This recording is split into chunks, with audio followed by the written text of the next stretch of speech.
Bayangin, kalau kamu tersesat di tengah hutan Gunung Jawa Timur, lalu tanpa sengaja menemukan sebuah desa misterius yang tiba-tiba muncul di balik kabut malam. Awalnya, dua pendaki itu mengira desa tersebut hanyalah tempat singgah biasa, sampai mereka sadar seluruh warga di sana hanya berdiri diam sambil memperhatikan mereka.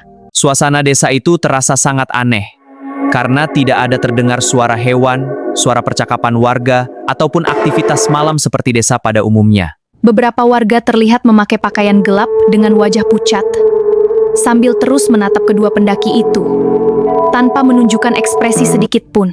Ketakutan mereka mulai muncul ketika salah satu warga desa mengatakan sebuah kalimat aneh yang membuat suasana malam itu terasa semakin tidak nyaman.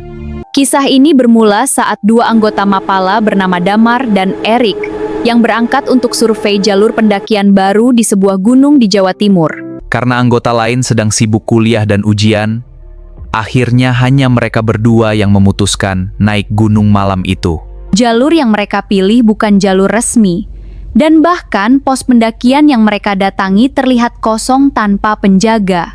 Malam itu, awalnya suasana masih normal dengan udara dingin pegunungan, dan hanya cahaya senter yang membantu mereka berjalan di tengah hutan. Namun, ketika mereka masuk semakin jauh ke dalam hutan, suasana perlahan berubah menjadi sangat sunyi dan terasa tidak biasa. Kemudian saat tengah malam, kabut turun sangat cepat, hingga jarak pandang mereka hanya tersisa beberapa meter saja. Hutan yang sebelumnya masih terdengar normal, tiba-tiba menjadi sangat sunyi tanpa suara serangga ataupun hewan malam. Di tengah suasana sunyi itu, Erik mulai mendengar suara gamelan Jawa yang sedikit samar, yang terdengar sangat jauh dari dalam hutan. Awalnya, Damar mengira Erik hanya kelelahan. Sampai beberapa menit kemudian, ia juga mendengar suara yang sama. Suara gamelan itu terdengar pelan, namun terus mengikuti mereka seperti berasal dari suatu tempat tersembunyi di tengah hutan. Ketika mencoba mencari arah untuk keluar dari hutan, mereka melihat cahaya redup dari kejauhan di balik kabut malam.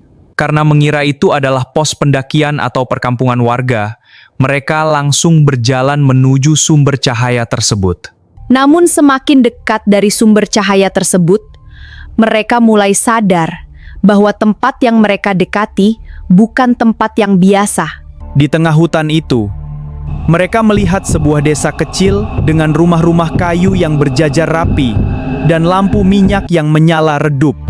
Jalanan di desa itu terlihat sangat bersih seperti baru dibersihkan, namun suasananya terasa sangat sunyi dan kosong. Di sana, mereka tidak mendengar suara apapun, tidak ada orang yang berbicara, hanya beberapa warga yang berdiri diam sambil memperhatikan mereka. Kemudian, seorang pria tua menghampiri mereka dan mempersilahkan Damar serta Erik untuk beristirahat di salah satu rumah. Awalnya, mereka merasa tenang karena akhirnya menemukan tempat berteduh setelah lama tersesat di tengah hutan.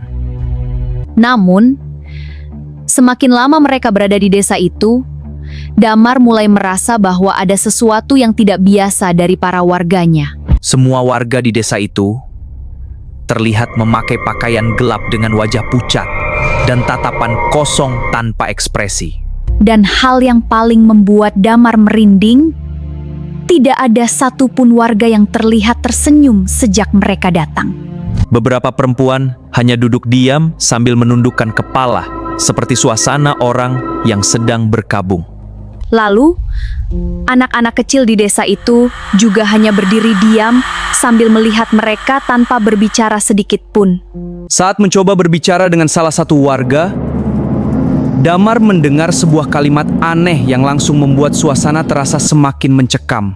Warga itu mengatakan bahwa jika tidak ada yang meninggal, maka desa tersebut akan kena musibah. Sejak mendengar ucapan itu, Damar mulai merasa bahwa desa yang mereka datangi bukanlah desa biasa. Kemudian, Damar memperhatikan beberapa rumah yang dipenuhi kain hitam dan bunga seperti rumah duka. Tidak lama setelah itu, Damar dan Erik mulai mencium bau aneh yang memenuhi udara di sekitar desa tersebut. Bau itu digambarkan seperti campuran tanah basah dengan aroma tidak sedap yang sulit dijelaskan. Menjelang dini hari, Erik tiba-tiba mendengar suara langkah kaki dari arah belakang rumah tempat mereka menginap.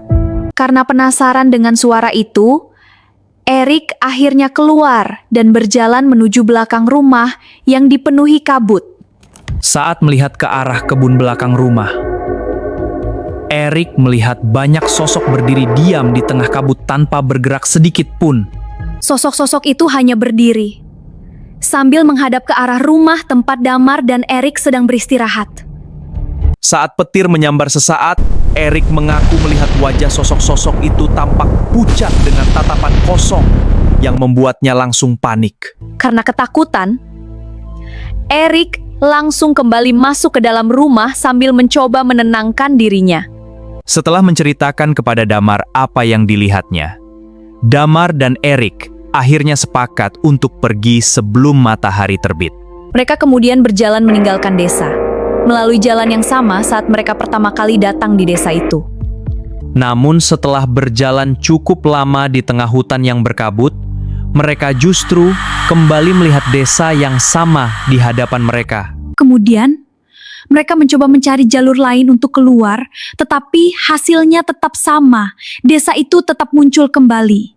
Rumah-rumah kayu, lampu redup, dan warga yang berdiri diam masih terus terlihat setiap kali mereka mencoba pergi. Perasaan panik mereka perlahan berubah menjadi ketakutan besar, karena merasa seperti berputar-putar tanpa bisa keluar dari hutan. Di tengah keadaan itu, samar-samar terdengar suara adzan dari kejauhan saat waktu mulai mendekati subuh. Tidak lama setelah suara azan itu terdengar, kabut di sekitar mereka mulai menipis sedikit demi sedikit. Ketika kabut mulai benar-benar terbuka, kemudian mereka melihat bahwa desa itu perlahan menghilang tanpa meninggalkan jejak apapun. Rumah-rumah kayu yang sebelumnya berdiri rapi, satu persatu menghilang, seolah tidak pernah ada di tempat itu. Lampu-lampu redup yang tadi menyala juga ikut hilang, meninggalkan area hutan yang benar-benar kosong. Tidak ada warga, tidak ada rumah, dan tidak ada tanda-tanda kehidupan di tempat yang sebelumnya mereka masuki. Kemudian, Damar dan Erik akhirnya berhasil menemukan jalur turun gunung saat matahari mulai terbit di ufuk timur. Setelah turun, mereka menceritakan pengalaman tersebut kepada warga sekitar yang tinggal di kaki gunung. Salah satu orang tua kemudian menyebut nama desa yang tidak pernah mereka dengar sebelumnya, yaitu Desa Gondomayit. Dalam bahasa Jawa, nama itu memiliki arti bau dan jenazah yang menggambarkan sesuatu yang sangat tidak biasa. Warga sekitar percaya bahwa desa tersebut adalah tempat yang hanya muncul pada waktu tertentu di tengah hutan. Ada yang percaya itu adalah desa makhluk tak kasat mata yang hanya bisa dilihat oleh orang tertentu. Kalau kalian pernah mendengar nama Desa Gondomayit, Tulis di kolom komentar dan jangan lupa like, subscribe, dan aktifkan lonceng notifikasi agar dapat menonton obrolan misteri berikutnya.